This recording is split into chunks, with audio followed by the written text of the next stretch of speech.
I'm presenting number 20 from homework number 11, Dressing for Success.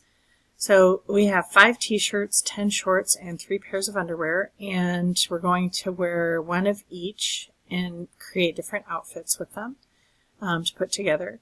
The bonus question is, assuming that all of our clothes are clean, we want to know how long we could go before doing laundry.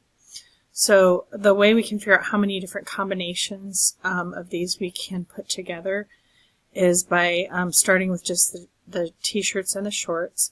If I take each t-shirt and match it with the 10 different pairs of shorts, for t-shirt number 1, I'd have 10 different outfits. For t-shirt number 2, I'd have 10 different outfits, etc. until I get to 5. So I would have 5 times 10 different outfits with just the shirt and the shorts.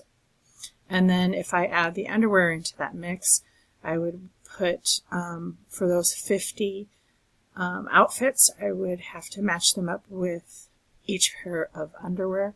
And so I would have 50 times 3 altogether. So the number of different ensembles that you could create with those 3 items would be 150 different combinations of outfits. Even though you have 150 different outfits to put together, if you never wear dirty underwear and you only wear the underwear once, you are going to have to do laundry after 3 days. Thanks for watching.